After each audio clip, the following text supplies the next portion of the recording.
back, listeners, to the BizBlend podcast, where we dive into the minds of transformative leaders, blending business, mindset, and personal mastery. I'm your host, Sana, as always, and today's guest is someone whose story and presence build the or bridge the ancient and modern in the most powerful way. Listeners, meet Kamran Loghman. Also, he's the CEO, professor of both business and Eastern philosophy, and yes, the inventor of pepper spray. But that's just the beginning, listeners. Kamran is also founder of Rise of Giants, which is a transformational discipline rooted in the philosophy of enlightened warriors. For more than a decade, this program has been implemented with elite leaders at Apple and the US Naval Academy. Yes. And as I read about Kamran's journey, from martial arts historian to global business strategist to meditation discipline under masters like Muktananda Paramahansa, I realized this isn't just about leadership. This is about legacy, listeners, discipline, alignment, and reimagining power as something deeply spiritual. So, if you are a high performer who's craving inner clarity and outer impact, this conversation is definitely for you. So, with that, Kamran, welcome to the show. And I am so honored to have you here with us. It's a great pleasure to be here, Sana. Thank you. Okay, so Kamran, you have advised some of the world's top brands, Apple, the U.S. Naval Academy, and the list goes on. Yet your work is deeply rooted, grounded in ancient warrior philosophy. What was that inspiration that brought you to, bridge these two worlds together? I mean, boardrooms and the battlefields of the spirits. I think if you really look at it, I mean, and again, thank you for that introduction because it kind of leads to the fact that both my academic background and business background and just being a seeker and researcher led to all this. When you look at the concept of leadership or even starting a business or any of these things, efforts that we put toward our lives, the concept of warrior is not a hidden concept. People don't pay attention to it, and I'll get into that a little more detail. You'll find out that the warrior metaphor, the warrior it's really about the metaphor of life. It's about the heroic journey of life. It's every one of us. We struggle between good and evil. We have two battles. One is external battle against outside forces, money, finances, relationships. The other one is an internal struggle within the mind. So we have to overcome all those challenges. Just because we ignore it, that doesn't mean this doesn't exist. And it's a very powerful concept, this heroic journey. I mean, even George Lucas, the maker of Star Wars movie, credited all of it, the entire movie, to the heroic journey. By reading Professor Joseph Campbell and all these other people. So the warrior metaphor is everywhere in every culture, and it's there. Why? Because life for a warrior, failure is not an option, and you have to go forward. When I say warrior here now, we're not talking about a violent person here. We're not talking about tribal warriors here. We're talking about, that's why the word enlightened warrior is there. Is really they're people who are giants of mind, giants of heart. They become the grand wizards of life because they have finished the heroic journey. And they come to a state of mind and body that they become phenomenal achievers, incredible strategies, exceptional creative thinkers. You see that across cultures around the world. It happens to be, and I'm just talking about the word warrior right now because I want to make sure it's clear. It happens to be that actually India has documented extensively, because India has documented a lot of things extensively. Although it has a lot of oral tradition across the cultures around the world. You can find the Vikings, you can find China, you can find Japan, all these places. But a lot of things that India itself overlooks. When you look at, for example, the founder of yoga and meditation, Lord Shiva himself, in all the Puranas and the epics and everything else you look at, he was a warrior. His son Kartikeya was the Lord of War. Every personality in Indian epics, from Mahabharata to Ramayanas to everything else, people who are not familiar with these books, they all know these are the epics, ancient epics of India. They're all warriors. Why?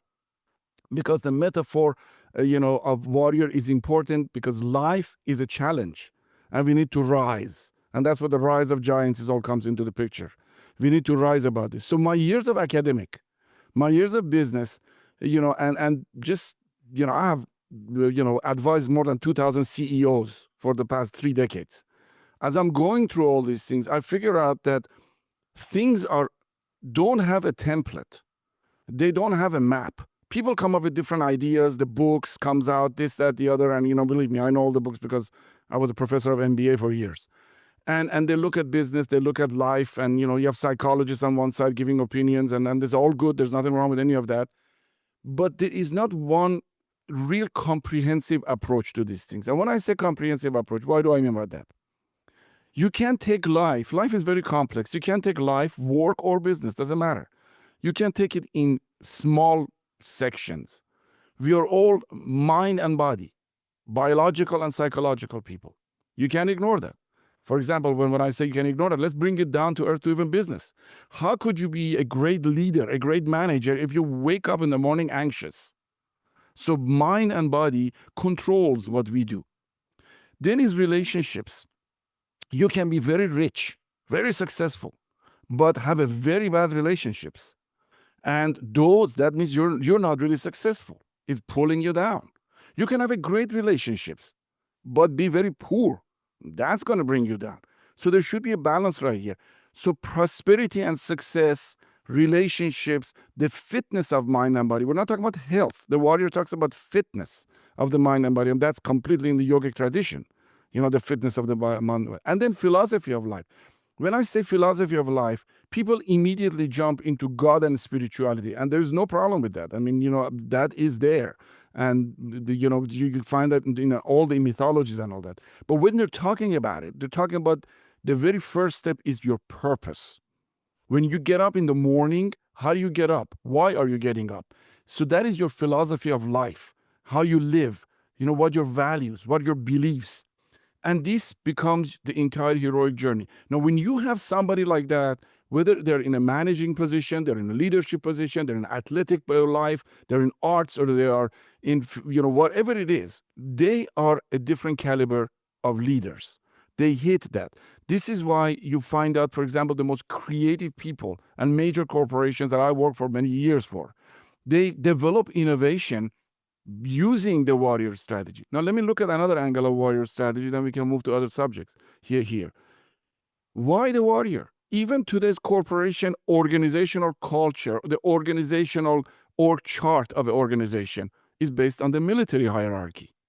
Strategy and strategic thinking that we always try to use, and not everybody does, of course, in business, but those who are really high calibrated business people, they use strategies and strategic thinking. This concept of strategy actually comes from the warrior tradition. I again take you back to India.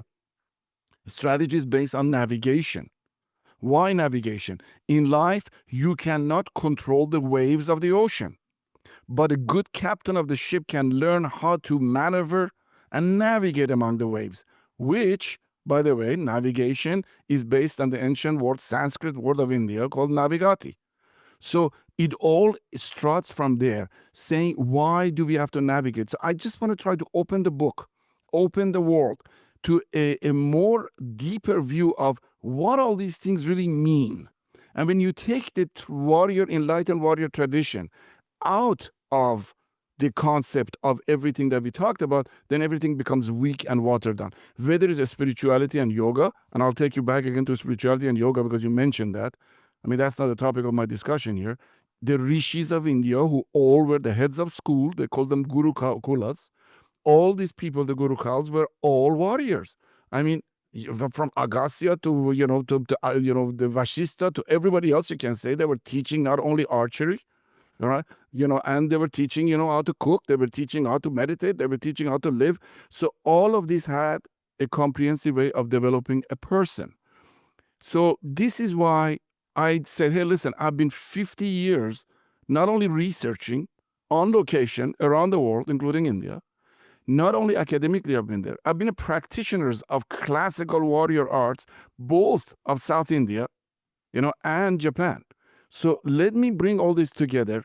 And of course, I've been head of leadership I mean, executive education in a major university. I've been with major brands around the world. Let me put all this together so people don't have to go through the same thing I went through in 50 years. So they can understand this. This is not something I created. This is something I put together. These things have existed throughout time. It's just that people have not paid attention to it because you really have to be a practitioner. You have to really be involved in this thing to see the thread of the warrior, enlightened warrior, the thread of heroic journey. We all use this in our words. We say, hey, listen, if you fall down, get up, use your courage. All these words are within our language, but nobody traces it back to the warrior tradition. And that's what I've been trying to do here.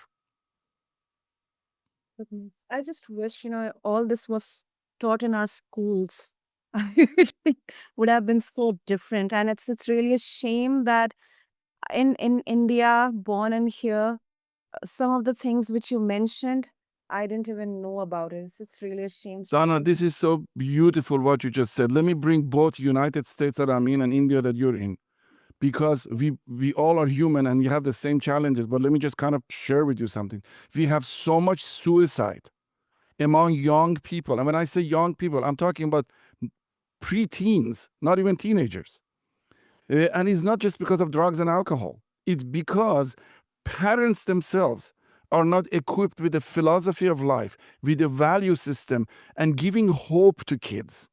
Hope and anxiety cannot coexist, cannot be at the same time. You either are hopeful or you're anxious. When kids are not taught these things, they're not taught in school, by culture, by society, by teacher, how to live and cope with life. All right? They're going blindly. The heroic journey is not a matter of choice. We either go into it with decision and enter the journey with a roadmap that the warriors have given us throughout history, mental, physical, relationship, finances, all of that. All right? People say, what is warrior got to do with finances? Say, listen, some of the greatest bankers throughout histories were the Knights Templars of the Middle Ages, and they were the bankers of Europe. They have that in there. So you either go walk the path of heroic journey intentionally, or life will force you. And when life forces you to go there because you don't have a roadmap, you will fall on your face. You will have regrets. You will have mistakes. You don't know which way to go. It's like cooking something without recipe. You don't have that there. Now, coming back to India, there's so much. India is a powerhouse of philosophy. But there's so much misunderstanding even among the great teachers of India. They just, like a parrot, go ahead and repeat everything. But very rarely, few of them really go in deep into it. The concept of karma is misunderstood completely. One of the top, the karma is effort. One of the best, top, most advanced book of yoga, beyond Patanjali Yoga Sutra and all that, is Yoga Vasistha. And Yoga Vasistha, the very first, Vasistha, by the way, the guru of Lord Rama, the very first chapter is not about meditation, it's not about asanas, it's not about pranayama, breathing exercises, or nutritional. The very first chapter is effort, the book of effort. You can't get more practical than that.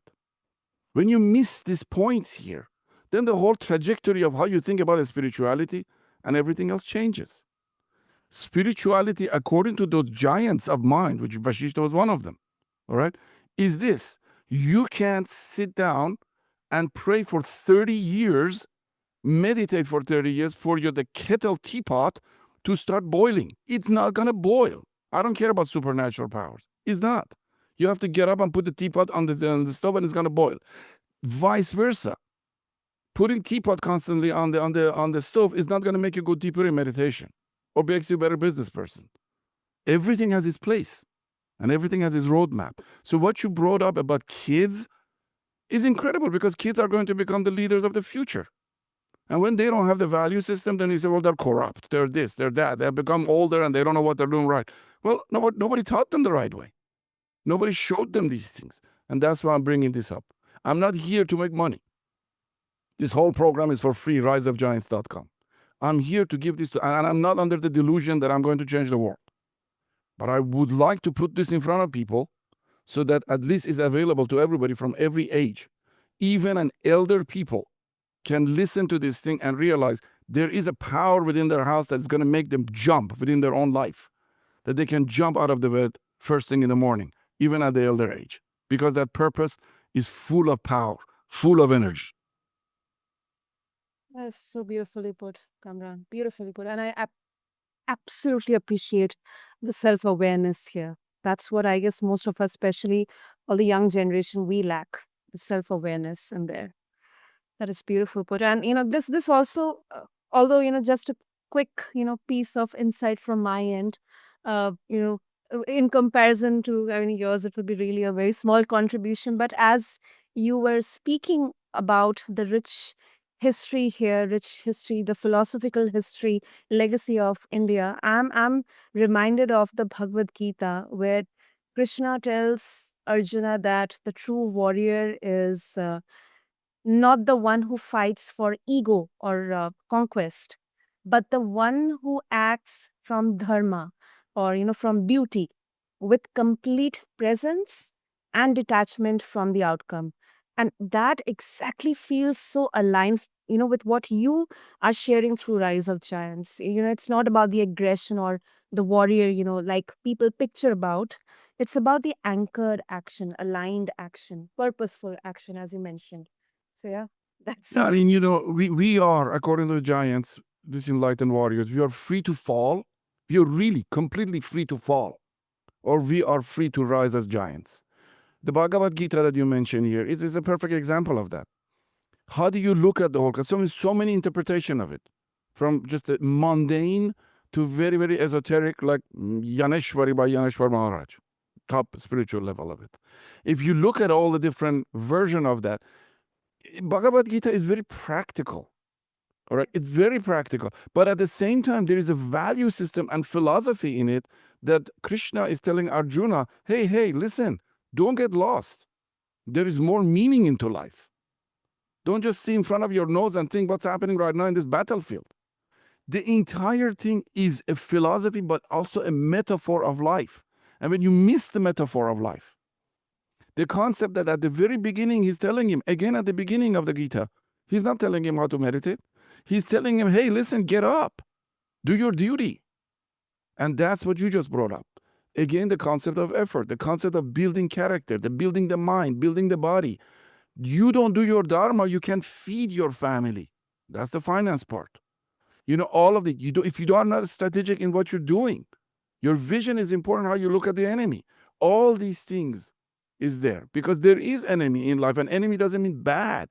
Is the concept of yin and yang. We have that already in every culture, in every philosophy around the world. The concept of duality, good and bad, negative and positive, cold and hot. All of these things is there. So we have to be able to confront that. How do you confront that? From a weak point or from a powerful point? From a point of anxiousness, or no, I'm going to take over these things. I'm going to manage this. Doesn't matter how many times I fall. I'm not going to count how many times I fall. I'm going to count how many times I rise. In fact, let's go to another country. Let's go to Japan, the famous samurai that everybody talks about. And when I say samurai, again, let me just make something clear. There's a lot of samurais movies and all that. I'm not talking about the drunken, violent samurais been drinking sake all day. I'm talking about the enlightened samurai. There were many of those. Those samurais, they have a saying, Nana karobi yaoki in Japanese. 6 times down, 7 times up. You don't count how many times you go down. You count how many times you've stood up. That's the warrior mentality. And that's the compassion. Let's bring back to it. Everybody talks compassion. Everybody talks about ahimsa, non-violence in the Bhagavad Gita and all that. But nobody practices it. Why? Because it's not a matter of thinking. It's not a matter of believing.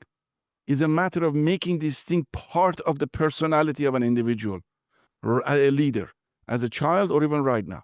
That's the living as a warrior. It becomes you. You become non-violent. That doesn't mean you sit down and become a mush and let everybody walk all over you. That's not what a warrior is. Warrior means you're just. Everything is right. But when it comes to defend yourself like Arjuna, you have to defend yourself. You have to work. You have to make sure you win your job. You win your life. You defend yourself. It also means you sit in bed, you're going to be lazy. Go cause it tamas. But if you become more active, rajas, you get up. That's the warrior spirit. And you go exercise. So it is that. Nothing is going to happen if you don't take action. Nothing happens if you don't have a philosophy. Nothing is going to happen if you don't have a strategy. Nothing is going to happen if you don't have a vision or a map in life. Doesn't matter what you talk about. Relationship, finances, spirituality, all of that. And this is one of the reasons I think the giant concept of rise of giant and enlightened warriors are very important. And everybody needs to just look at life from that point of view. Something, Sana, before I let you ask any question you like and jump in, is that this roadmap they gave throughout culture when you study, from India to Japan to China, all of these things, and you go beyond the language, beyond the culture, it kind of summarizes to 17 gates of warrior. They didn't call it phase or steps because it was like a gate, like a cave you enter, because everyone was like a journey of a hero from one room to another.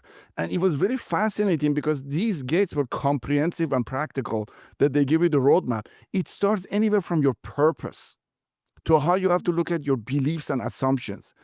Even the nature of consciousness that everybody talks about, chit in India, the nature of consciousness and is the gift of the enlightened warriors and the philosophers and rishis of the ancient time to the modern humanity. Why they're talking about consciousness is not just about the nature of the universe. That's the big picture. It's about, do you even know what it means for you to be conscious? To the fact that you can even hear my voice right now through the five senses? Do you even understand when you think of the word apple and suddenly an apple appears in your head like a puff of air? What substance that apple is made in your head? Do you even know what that means? Do you know that if you don't understand it properly, every decision, every behavior that you have comes out of that space of consciousness, chidaksha in Indian version. And if you don't know what it is, you make wrong decisions. So they bring that. Then they bring the concept of agility, speed, endurance, both mentally and physically.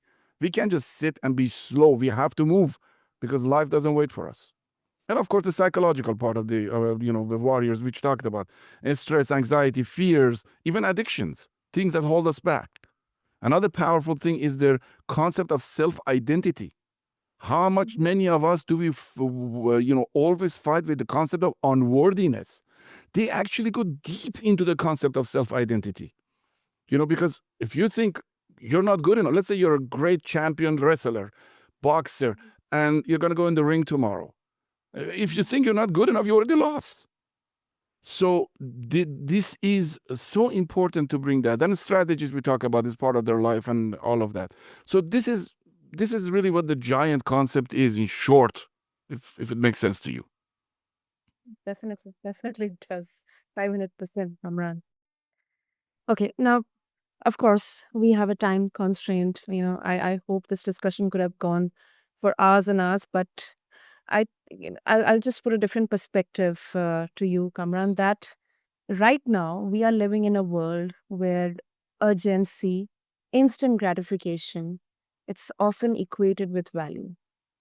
So, as you mentioned about stillness or, um, that silence, do you ever get pushback that rise of giants is too slow, or it's throwing us too much into self introspection, or maybe too philosophical for fast paced business culture?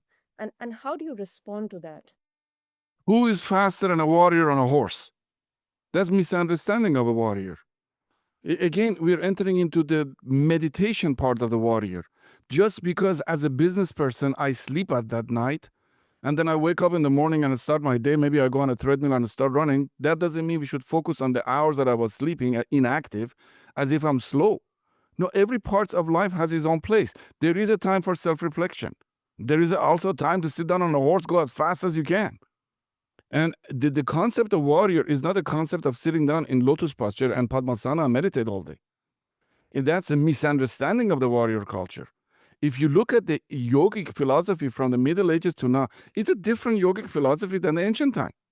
These guys were masters of the swords. They were masters of archery. There was masters of, they were just absolutely highly fast speed people. So I think when you get to understand none of these things that we do today, all right, is against the warrior philosophy. What's wrong with it is that self-gratification is totally fine if you want to have a nice meal and enjoy your food and have a nice vacation. But if you do it with the wrong values, then it becomes wrong. because you're hurting other people and you're hurting yourself. So they're not trying to change life. They're trying to actually put a new perspective into it, a new juice and energy into it, and philosophy into it. When I say philosophy, again, it's not a slow thing. How fast you go on a horse, that's a philosophy of speed. So I hope that kind of gives you an answer of what I'm talking about. Yeah, okay. So, Kaman, if our listeners would like to connect with you and explore more about the rise of giants, how they can do that. Listen, I welcome all of them. As I said, everything is free in this thing. Just go to Rise of Giants, giants with an S.com. Again, riseofgiants.com, a website, or you can just look at my podcast, the same name, and just go in there and feel free to reach out to me. I'm just here to share this opinion with everybody and point people to actual areas where they can see this is something that I'm just bringing to them. It's not something I created, and they will find out it's not a new life. It's the same life we live, but looking at it from a different perspective and just looking at it from a different perspective, physically and mentally, and spiritually, and financially, and relationship, things come to a different level. So, riseofgiants.com. Well, I'll have all the links mentioned in the show notes for our listeners. And Kamran, thank you. Thank you so, so much for bringing us forth this beautiful, philosophy with pragmatism and deep insights. And definitely this conversation was a reminder to all of us, including me also, that leadership doesn't always roar, it often whispers. And in that stillness, we definitely meet our true power. So thank you so much. Thank you so much, Sana.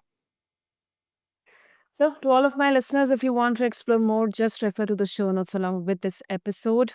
There is definitely depth and structure waiting for you there. And to all my fellow seekers, founders, and creators tuning in, being a giant isn't about taking up more space, it's about becoming more anchored, more whole. And if this conversation stirred something in you today, I would love for you to share it with us on our socials, reflect on it, and even journal about it. Until next time, this is your host, Sana, and this is BizBlend, where heart and hustle are never separate.